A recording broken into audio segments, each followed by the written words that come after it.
आकाशवाणी कोलकाता रिया गीतांजलि उचेन तालमा खन 493.3 मीटर एहब मेना सिंगड़ बेड़ा रिया सानताड़ी आखड़ा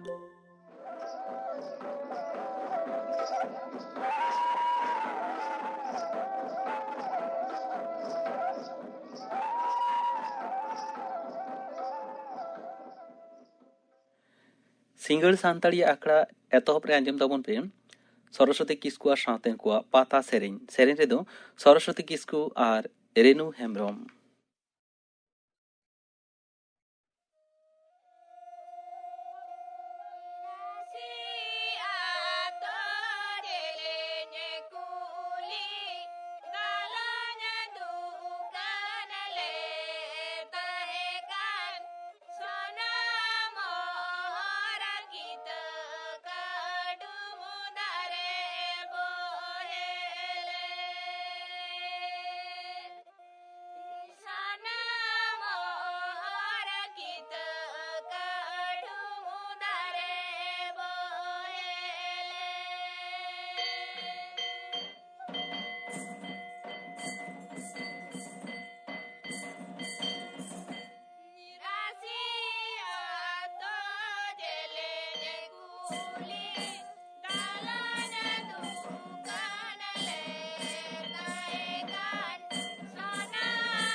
सरस्वती किस्कु आर सावतेन कुआ पाता सेरेन पे आंजम केता बुना सेरेन रेदो किन ताहे कना सरस्वती किस्कु आर रेनु हेम्ब्रम आर मिद घड़ी ते आंजमोआ खबर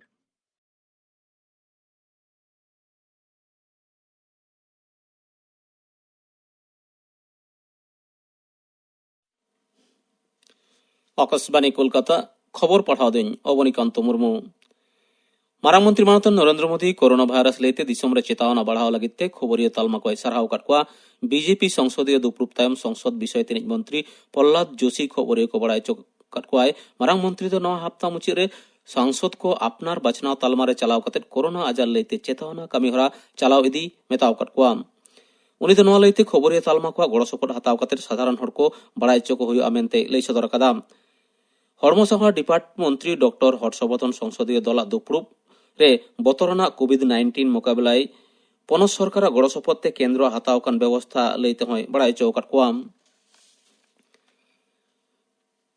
मारांग मंत्री तो कोरोना भाइरस छाड़ाव मुकाबले लगित प्रजुक्ति दारायते टेकाव दाराम रे पांथा पांजा उडुंग लगित सानाम को दुदलाट कोआ मिड ट्वीट तलाते मारांग मंत्री लई कदा आयमा हड़ को कोविड-19 छाड़ाव मुकाबले लगित प्रजुक्ति व्यवहार रे कथा को लेट कना उनी तो उनको हड़ ठेन माय गवर्नमेंट वेबसाइट रे नोआ को सोलह रे कथा हापाटिंग रे नेहर कना नते माय गवर्नमेंट मंचो पाहटा खुना मिन उचेन तलाते लई होई कना कोरोना छाड़ाव विरुद्ध लड़ाई काजाक लगित नाहा सोलह पंथा जैव तथ्य प्रजुक्ति डाटा सेट साथ जुदे जुदे एप व्यवहार गानोआ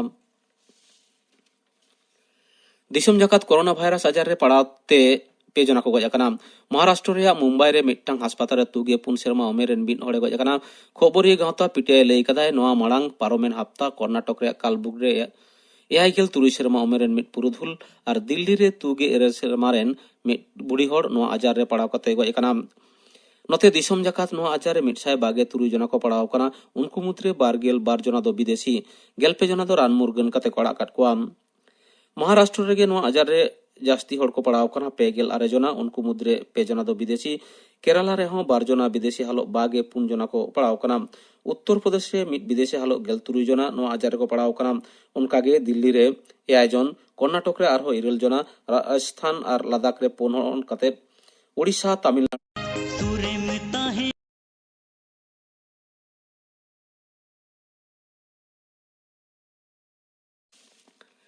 नोते धरती जकात कोरोना आजार रे पड़ाव कते गज हड़ा लेखा AI,000 खुना हो जास्ती कना नेहाबिते AI,100 मोड़ेगेल इरल जना गज खबर नाम कना 1,81,000 हड़ नो आजार को पड़ाव कना चीन दिसम रे जथम खन ढेर हड़ को गज कना ओना तायम इताली रे राष्ट्रपति मनता रामनाथ कोविंद सुप्रीम कोर्ट रेन मारेन सिरे बिचारिये रंजन गोगोई दो पनत सभारेन सोय लेकाते बचाव सेलेक्ट केदेया होला ओना लेते मिट्टांग ढेरवा उचेन कना दिसम रेन पुनगेल पेयानि सिरे बिचारिये लेकाते मानतान गोगोई दो कामी भारे आतांग लेदा 2000 साले रिया 3 अक्टोबर दिन कालम 9 नवंबर उनी दो जिरो हताव कदा राष्ट्रपति तो 12 जना राज्य पनत सभारेन सोय लेकाते बचाव रिया ओइदरी कनाय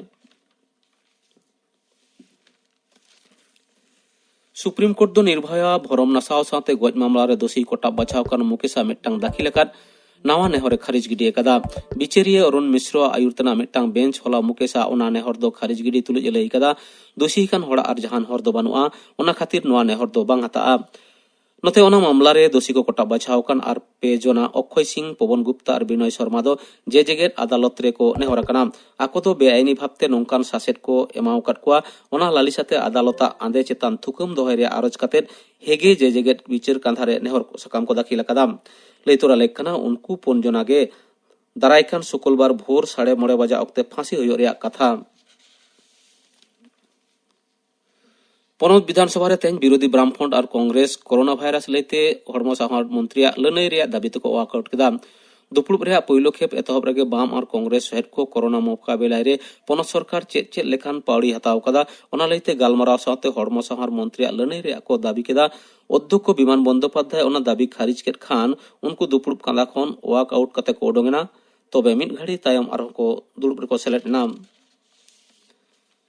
कोरोना भाइरस छाड़ाव टेका दाराम लगिते पनत सरकार हता व्यवस्था लेते बड़ाई जंग लगित राज्यपाल जगदीप धनखड़ मुख्यमंत्री माननीय ममता बनर्जी मिद चिठी साकामे भेजाव कदेया उनी दो पनत रेन हालेना हलो विगत ओडे ओडपात बड़ाई बुझाव कदेया मेनते लई सदर कदा मुर्शिदाबाद जिला हड़मो साहा डिपार्ट दो मिद सरकारी आदेशनामा जारी तुलि लई कदा मेडिकल ऑफिसर खुना नार्सिंग स्टाफ और एटा एटा कमिया को अपनार अपनार क्वार्टर रेगे तहन हुई तकवा बहरमपुर सोर रे हालेगे मिदसाय बिछनावाना और नाहा रान मुर्गन सामग्री परिकाठामोना मिट्टांग क्वारंटाइन तालमा तैयार कमी मुचेद अकाना तेहेन भित्रीते ओंडे डाक्तार नार्सिंग स्टाफ हड़मो साहा डिपार्ट कमिया को पोस्टिंग मा को मेनते जिला शासनिये लई सदर कदा तेहेन खबर पढ़ा दो नोडेगे मुचेद एना आंकड़ा दो चिन्ह कना आकाशवाणी कोलकाता रिया गीतांजलि उछेन तालमा खन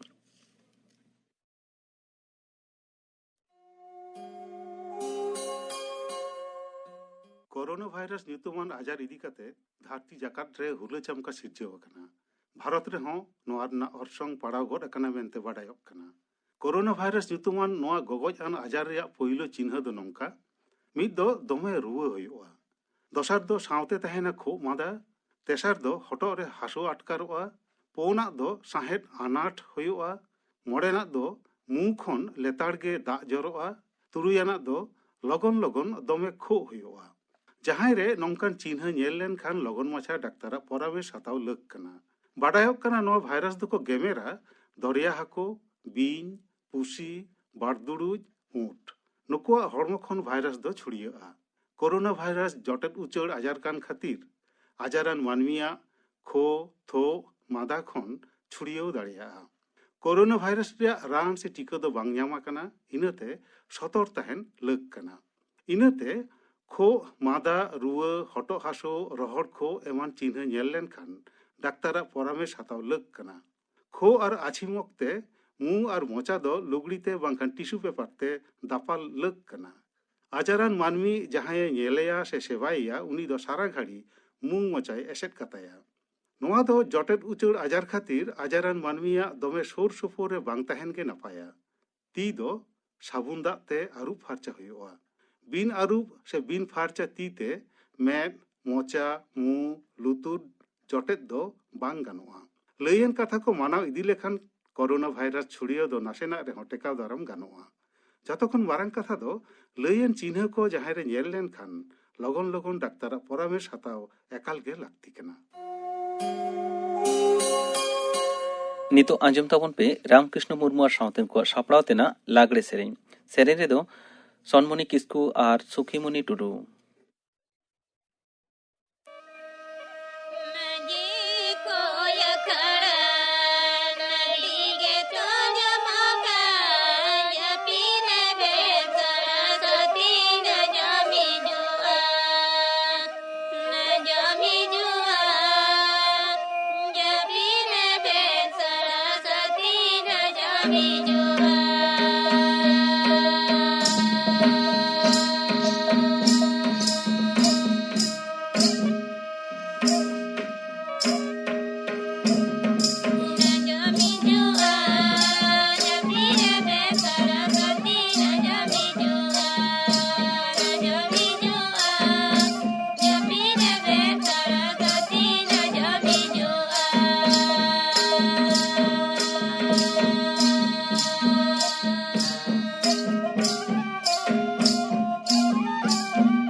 रामकृष्ण मुर्मू और सावतेन को सापड़ाव तेना लागड़े सेरेñ पे आंजम केत ताबोना। सेरेñ दो किन ताहे कना सनमणि किस्कू और सुखीमणि टुडू। नोआ तायम आंजम ताबन पे आयुष्मान भारत स्कीम बाबद ते थुती इदाय प्रदीप सोरेन। मानमिया मारांग सम्पद दो होयोग कना स्वास्थ्य सम्पद मेनेत हड़मो तिजांगा नापाय दहो सावते मने तेहो नापाय ताहेन। 135 कोटी मानमी ते गाबानाकान भारत दिसम तेहिन लेकान दिन रे विषाण सावताल दहो और सामाजिक सांस्कृतिक और आर्थिक क्षेत्र उतनो लगित अबो मानमिया एनेम दो आडी लाहारे। जेमन हामाल कामी होरा लगित हड़मो दाड़े लागती मेना आकादा ओंकागे नापाय उयहर भावना परिकल्पना लगित हों नापाय मने रेना लागती मेना आकादा। ᱟᱨ ᱚᱱᱟ ᱱᱟᱯᱟᱭ ᱥᱟᱥᱛᱷᱚ ᱠᱷᱚᱱ ᱜᱮ ᱧᱟᱢᱚᱜᱼᱟ। ᱥᱚᱨᱠᱟᱨᱟᱜ ᱥᱟᱨᱵᱷᱮ ᱨᱤᱯᱳᱨᱴ ᱞᱮᱠᱟᱛᱮ 10 ᱠᱷᱚᱱ 15 ᱥᱮᱨᱢᱟ ᱛᱟᱭᱚᱢ ᱥᱮᱫ ᱠᱚᱭᱚᱜ ᱞᱮᱠᱷᱟᱱ ᱚᱱᱟ ᱛᱩᱞᱚᱱᱟ ᱛᱮᱦᱮᱧ ᱞᱮᱠᱟᱱ ᱫᱤᱱ ᱨᱮ ᱥᱟᱥᱛᱷᱚ ᱪᱮᱛᱟᱱ ᱠᱷᱚᱨᱚᱪ ᱠᱷᱚᱨᱪᱟ 300% ᱵᱟᱹᱲᱛᱤ ᱟᱠᱟᱱᱟ। ᱟᱨ ᱱᱚᱣᱟ ᱨᱮᱱᱟᱜ ᱯᱨᱟᱭ 70 ᱠᱷᱚᱱ 80% ᱠᱷᱚᱨᱚᱪ ᱟᱵᱚᱣᱟᱜ ᱚᱲᱟᱜ ᱠᱷᱚᱱ ᱵᱚᱱ ᱮᱢ ᱮᱫᱟ। ᱵᱟᱹᱠᱤ 20 ᱠᱷᱚᱱ 30% ᱫᱚ ᱫᱷᱟᱨ ᱩᱫᱷᱟᱹᱨ ᱠᱟᱛᱮ ᱵᱚᱱ ᱪᱟᱞᱟᱣ ᱮᱫᱟ। ᱚᱱᱟᱛᱮ ᱧᱮᱞᱚᱜᱚᱜ ᱠᱟᱱᱟ ᱥᱮᱨᱢᱟ ᱨᱮ 55 ᱠᱷᱚᱱ 60 ᱞᱟᱠᱷ ᱢᱟᱹᱱᱢᱤ ᱨᱮᱸᱜᱮᱡ ᱚᱨᱮᱡ ᱥᱮ BPL ᱟᱣᱛᱟ ᱨᱮᱠᱚ ᱦᱤᱡᱩᱜ ᱠᱟᱱᱟ। ᱢᱟᱹᱱᱢᱤ ᱱᱟᱯᱟᱭ ᱥᱟᱥᱛᱷᱚ ᱫᱚᱦᱚ ᱟᱨ ᱱᱟᱱᱟ ᱦᱩᱱᱟᱹᱨ ᱨᱳᱜᱽ ᱟᱡᱟᱨ ᱴᱮᱠᱟᱣ ᱫᱟᱨᱟᱢ ᱨᱮ ᱟᱱᱟᱴ ᱟᱞᱚ ᱛᱟᱦᱮᱱ ᱢᱟ ᱚᱱᱟᱛᱮ ᱠᱮᱱᱫᱨᱚ ᱟᱨ ᱨᱟᱡᱽᱡᱚ ᱥᱚᱨᱠᱟর ᱥᱟᱥᱛᱷᱚ ᱪᱮᱛᱟᱱ ᱟᱹᱰᱤ ᱞᱮᱠᱟᱱ ᱯᱟᱱᱛᱷᱟ ᱠᱟᱹᱢᱤᱦᱚᱨᱟ ᱠᱚ ᱪᱟᱹᱞᱩ ᱟᱹᱜᱩᱭᱮᱫᱟ। ᱛᱮᱦᱮᱧ ᱦᱚᱸ ᱚᱱᱠᱟᱱᱟᱜ ᱢᱤᱫ ᱯᱟᱱᱛᱷᱟ ᱨᱮᱱᱟᱜ ᱠᱟᱛᱷᱟ ᱵᱚᱱ ᱵᱟᱰᱟᱭᱟ ᱡᱟᱦᱟᱸ ᱫᱚ ᱯᱨᱚᱫᱷᱟᱱ ᱢᱚᱱᱛᱨᱤ ᱡᱚᱱ ᱟᱨᱳᱜᱽᱜᱚ ᱡᱳᱡᱚᱱᱟ ᱥᱮ আয়ুষ্মান ভারত স্কিম ᱢᱮᱱᱛᱮ হবন ᱟᱸᱡᱚম ᱟᱠᱟᱫ ᱜᱮᱭᱟ। 2018 ᱥᱟᱞ ᱨᱮᱱᱟᱜ 23 সেপ্টেম্বর প্রধান মন্ত্রী উঠাও আকার আয়ুষ্মান ভারত স্কিম ᱫᱚ ministry of health and family welfare অধীন ᱨᱮ ᱠᱟᱹᱢᱤ ᱦᱚᱨᱟ ᱫᱚ ᱠᱩᱨᱩᱢᱩᱴᱩ ᱟᱠᱟᱱᱟ। ওয়ার্ল্ড হেলথ অর্গানাইজেশনাᱜ ᱠᱟᱛᱷᱟ ᱞᱮᱠᱟᱛᱮ ᱡᱮᱜᱮᱫ ᱨᱮ ᱨᱳᱜᱽ ᱟᱡᱟᱨ ᱥᱟᱥᱛᱷᱚ ᱪᱮᱛᱟᱱ ᱡᱷᱚᱛᱚ ᱠᱷᱚᱱ ᱢᱟᱨᱟᱝ ᱯᱟᱱᱛᱷᱟ ᱦᱩᱭᱩᱜ ᱠᱟᱱᱟ ᱯᱨᱚᱫᱷᱟᱱ ᱢᱚᱱᱛᱨᱤ জন আরোগ্য যোজনা ᱥᱮ আয়ুষ্মান ভারত স্কিম। ᱟᱨᱦᱚᱸᱭ ᱢᱮᱱ ᱛᱚᱨᱟ ᱟᱠᱟᱫᱟ ᱱᱚᱣᱟ স্কিম বাস্তবায়িত লেনখান ভারত দিশᱚᱢ ᱨᱮᱱᱟᱜ ᱟᱨᱛᱷᱤᱠ অবস্থা উতᱱᱟᱹᱣ ᱰᱟᱦᱟᱨ ᱨᱮ ᱰᱚᱦᱨᱟᱣ ᱨᱮᱱᱟᱜ ᱢᱤᱫ ᱢᱟᱨᱟᱝ ᱦᱚᱨ ᱫᱤᱥᱟᱹ ᱠᱟᱱᱟ। ᱱᱚᱣᱟ ᱫᱚ ᱥᱮᱱᱴᱨᱟᱞ ᱥᱯᱚᱱᱥᱚᱨ স্কিম ᱠᱟᱱᱟ ᱡᱟᱦᱟᱸ ᱫᱚ কেন্দ্র সরকার 60% আর রাজ্য সরকার 40% শেয়ার তে স্বাস্থ্য চেতান গড় সপᱚᱦᱚᱫ ᱠᱤᱱ ᱮᱢ ᱪᱟᱞ ᱟᱠᱚᱣᱟ। ᱨᱮᱸᱜᱮᱡ ᱚᱨᱮᱡ ᱢᱟᱹᱱᱢᱤ ᱡᱟᱦᱟᱱᱟᱜ ᱨᱳᱜᱽ ᱟᱡᱟᱨ ᱟᱱᱟᱴ ᱨᱮᱠᱚ ᱯᱟᱲᱟᱣ ᱞᱮᱱᱠᱷᱟᱱ ᱢᱤᱫ ᱜᱷᱟᱨᱚᱸᱡᱽ ᱨᱮᱱ ᱦᱚᱲ ᱥᱮᱨᱢᱟ ᱨᱮ 5 ᱞᱟᱠᱷ ᱫᱷᱟᱹᱵᱤᱡ ᱠᱟᱹᱣᱰᱤ ᱜᱚᱲᱚ ᱥᱚᱯᱚᱦᱚᱫ ᱠᱚ ᱧᱟᱢᱟ ᱥᱚᱨᱠᱟর ᱯᱟᱦᱴᱟ ᱠᱷᱚᱱᱟᱜ। কেন্দ্র সরকারাᱜ পরিকল্পনা লেᱠᱟᱛᱮ ভারত দিশᱚᱢ ᱨᱮ 10 কোটি পরিবার ᱨᱮᱱ 50 কোটি হড় ᱱᱚᱣᱟ ᱨᱮᱱᱟᱜ ᱥᱩᱡᱳᱜᱽ ᱥᱩᱵᱤᱫᱷᱟ ᱠᱚ ᱧᱟᱢ ᱫᱟᱲᱮᱭᱟᱜᱼᱟ। ᱥᱚᱨᱠᱟᱨᱟᱜ ᱠᱟᱛᱷᱟ ᱞᱮᱠᱟᱛᱮ ᱟᱛᱳ ᱫᱤᱥᱚᱢ ᱨᱮᱱ 8 কোটি ᱟᱨ ᱥᱚᱦᱚᱨ ᱵᱟᱡᱟᱨ ᱨᱮᱱ 2 কোটি হড় ᱱᱚᱣᱟ সুযোগ এম ᱨᱮᱱᱟᱜ পরিকল্পনা হাতাও আকানা। গোটা ভারত দিশᱚᱢ রে 8735টি সরকারি আর বেসরকারি হসপিটাল রে আয়ুষ্মান ভারত স্কিম রেনাᱜ সুযোগ সুবিধা ᱧᱟᱢᱚᱜᱼᱟ। ᱨᱳᱜᱤᱭᱟᱜ ᱡᱟᱵᱚᱛᱤᱭᱚ ᱠᱷᱚᱨᱚᱪ ᱢᱮᱱᱮᱫ ᱦᱚᱥᱯᱤᱴᱟᱞ ᱨᱮ ᱵᱷᱚᱨᱛᱤ ᱞᱟᱦᱟ ᱨᱮᱱᱟᱜ ᱠᱷᱚᱨᱚᱪ, ᱦᱚᱥᱯᱤᱴᱟᱞ ᱨᱮᱱᱟᱜ ᱠᱷᱚᱨᱚᱪ ᱟᱨ ᱦᱚᱥᱯᱤᱴᱟᱞ ᱠᱷᱚᱱ ᱪᱷᱩᱴᱤ ᱛᱟᱭᱚᱢ ᱨᱮᱱᱟᱜ ᱠᱷᱚᱨᱚᱪ ᱥᱟᱶᱛᱮ ᱡᱟᱛᱟᱭᱟᱛ ᱠᱷᱚᱨᱪᱟ ᱦᱚᱸ ᱜᱚᱲᱚ ᱥᱚᱯᱚᱦᱚᱫ ᱞᱮᱠᱟᱛᱮ ᱥᱚᱨᱠᱟর ᱯᱟᱦᱴᱟ ᱠᱷᱚᱱ ᱠᱟᱹᱣᱰᱤ ᱧᱟᱢᱚᱜᱼᱟ। ᱚᱠᱚᱭ ᱠᱚ ᱞᱟᱹᱜᱤᱫ ᱱᱚᱣᱟ ᱥᱠᱤᱢ ᱫᱚ? ᱟᱛᱳ ᱫᱤᱥᱚᱢ ᱨᱮ ᱡᱟᱦᱟᱸᱭᱟᱜ ᱢᱤᱫᱴᱟᱝ ᱜᱮ ᱦᱟᱥᱟ ᱚᱲᱟᱜ ᱟᱨ ᱯᱚরিবার ᱨᱮ 16 ᱠᱷᱚᱱ 59 বছর উমেরান কোনো প্রাপ্ত বয়স্ক সদস্য বানুক কোয়া। ᱡᱟᱦᱟᱸ ᱯᱚরিবার ᱨᱮ ᱛᱤᱨᱞᱟᱹ ᱜᱮ হেড আর 16 ᱠᱷᱚᱱ 59 বছর উমেরান কোনো প্রাপ্ত বয়স্ক সদস্য বানুক কোয়া। ᱡᱟᱦᱟᱸᱭᱟᱜ ᱯᱚরিবার ᱨᱮ সক্ষম সদস্য বানুক কোয়া। হাসা জায়গা বানুআন আদিবাসী গাতাক রেন হড় কো। দিনম কামি জম হড়, ᱚᱲᱟᱜ ᱫᱩᱣᱟᱹᱨ ᱵᱟᱹᱱᱩᱜᱼᱟᱱ ᱦᱚᱲ ᱡᱟᱦᱟᱸᱭ ᱠᱚᱭ ᱠᱟᱛᱮ ᱫᱤᱱ ᱠᱚ ᱠᱷᱟᱸᱰᱟᱣ ᱮᱫᱟ ᱟᱨ ᱥᱚᱦᱚᱨ ᱵᱟᱡᱟᱨ ᱨᱮ 11 ᱜᱚᱴᱟᱝ ᱯᱨᱚᱯᱷᱮᱥᱚᱱ ᱨᱮᱱ ᱦᱚᱲ আয়ুষ্মান ভারত স্কিম ᱨᱮᱱᱟᱜ সুযোগ সুবিধা ᱠᱚ ᱧᱟᱢᱟ। ᱛᱚᱵᱮ ᱚᱱᱟ ᱨᱮᱱᱟᱜ ᱞᱤᱥᱴ ᱫᱚ ᱵᱟᱝ ᱵᱟᱰᱟᱭ ᱠᱟᱱᱟ ᱱᱤᱛ ᱦᱟᱹᱵᱤᱡ ᱛᱮ। চিকাতে সুযোগ সুবিধা ᱧᱟᱢᱚᱜᱼᱟ? প্রধান মন্ত্রী জন আরোগ্য যোজনা ᱥᱮ আয়ুষ্মান ভারত স্কিম লিস্ট রে আপান আপিনাᱜ ᱧᱩᱛᱩᱢ ᱧᱮᱞ ᱞᱟᱹᱜᱤᱫ www.pmjay.gov.in ওয়েবসাইট ᱞᱟᱲᱟ ᱠᱟᱛᱮ MI eligible অপশন রে ক্লিক ᱦᱩᱭᱩᱜᱼᱟ। ক্লিক ᱛᱟᱭᱚᱢ লগ ইন অপশন রে চালাও ᱠᱟᱛᱮ মোবাইল নাম্বার আর ক্যাপচা কোড এম ᱠᱟᱛᱮ সাবমিট লেখান মোবাইল রে OTP হিজুᱜᱼᱟ। ᱚᱱᱟ OTP এম ᱠᱟᱛᱮ লগ ইন লেখান গে ᱢᱤᱫᱴᱟᱝ KYC ফর্ম ᱧᱟᱢᱚᱜᱼᱟ। ᱚᱱᱟ ᱯᱮᱨᱮᱡ ᱠᱟᱛᱮ সার্চ লেখান লিস্ট রে ᱧᱮᱞ ᱧᱟᱢᱚᱜᱼᱟ ᱧᱩᱛᱩᱢ। আর লিস্ট রে ᱡᱟᱦᱟᱸᱭᱟᱜ ᱧᱩᱛᱩᱢ ᱵᱟᱹᱱᱩᱜ ᱛᱟᱭᱟ ᱩᱱᱤ ᱫᱚ ᱥᱚᱨᱠᱟরি কমন সার্ভিস সেন্টার রে চালাও ᱠᱟᱛᱮ রেজিস্ᱴᱟᱨᱚᱜ ᱦᱩᱭᱩᱜ ᱛᱟᱭᱟ। হসপিটাল রে ভর্তি মাᱲᱟᱝ ᱚᱠᱟ ᱦᱚᱥᱯᱤᱴᱟᱞ ᱨᱮ আয়ুষ্মান ভারত স্কিম ᱨᱮᱱᱟᱜ ᱥᱩᱡᱳᱜᱽ ᱥᱩᱵᱤᱫᱷᱟ ᱧᱟᱢᱚᱜ ᱠᱟᱱᱟ ᱚᱱᱟ ᱧᱮᱞ ᱨᱮᱱᱟᱜ ᱞᱟᱹᱠᱛᱤ ᱢᱮᱱᱟᱜ ᱟᱠᱟᱫᱟ।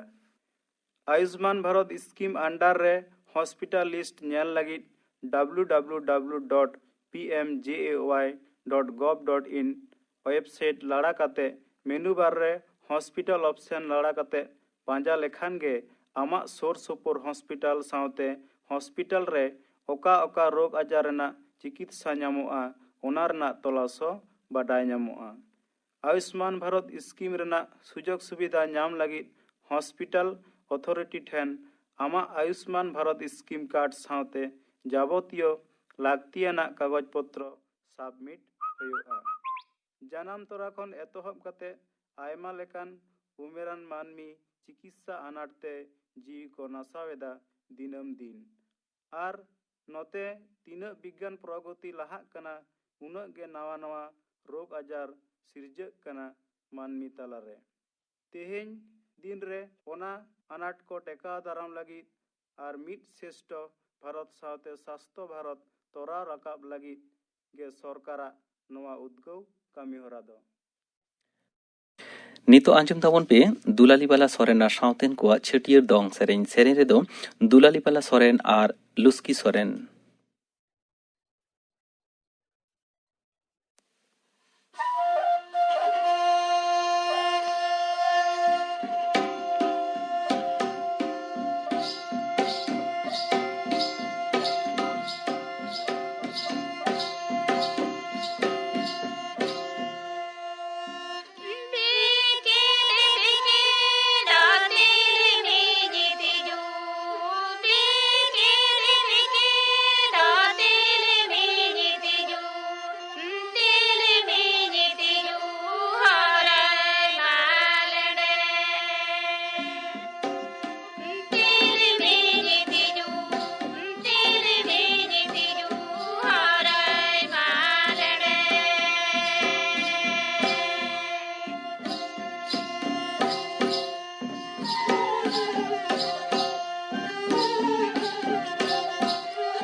दुलाली बाला सोरेन आर साउतेन को छेटियर दंग सेरेन पांजम के तबोना सेरे दो किन ताहे कना दुलाली बाला सोरेन आर लुस्की सोरेन। नितो गापाना आखड़ा कामिरन आजमा पेगे गापा संताड़ी आखड़ा आजमा इति मुर्मु साउतेन को सेरेन चापामुनि बेसरा साउतेन को सेरेन आर रविंद्रनाथ हांसदा सेरेन इने बेगर आजमा जीवन मुर्मु साउ कुपली रोपड़ कुकली रेदय सुतलाल सोरेन गापाना आखड़ा कामिरा पे आजम के तबोना। तेहेኛ आकड़ा मुचाद मांग आंजम ताबन पे करण हेम्ब्रम आर साउतेन को पाता सेरेन सेरेन रेदो करण Hembrom.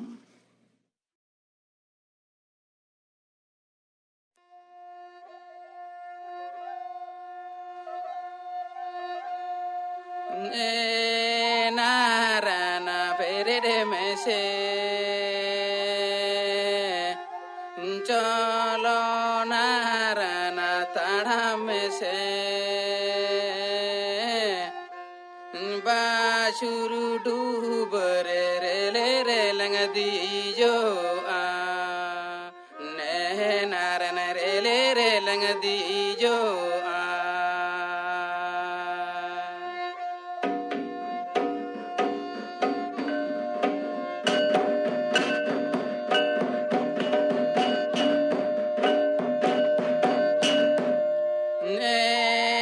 narana berere mese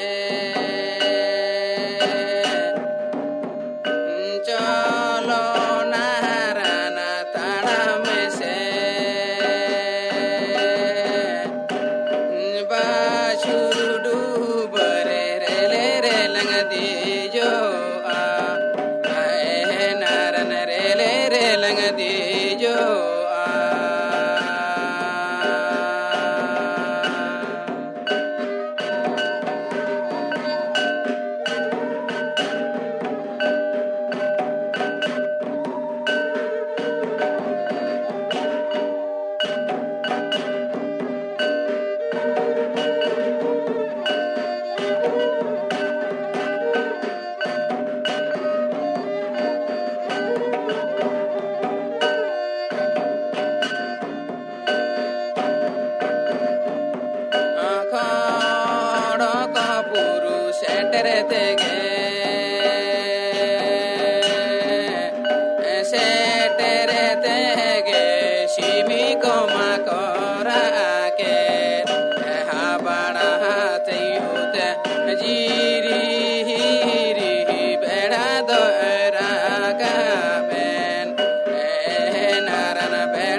khonang bawa segai sedai khonang serigia घाटे सला दुरिया सगाई चुकी चुकी सरी गिया baha khonang bawa segai sedai khonang serigia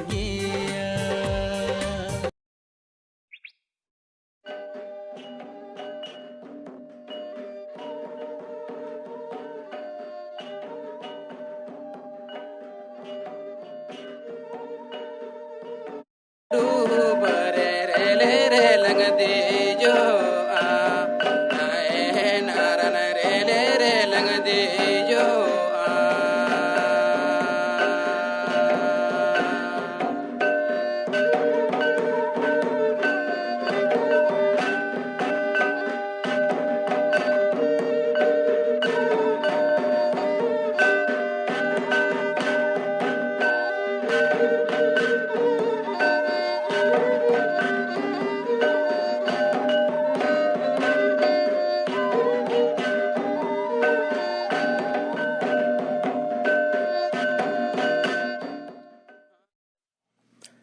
Koron Hemrom ar sawaten kuwa pata sering penjom ket tabona sere redo tahe kana Koron Hemrom. Noa sawte ge tehinya santari akra do node ge muchedena.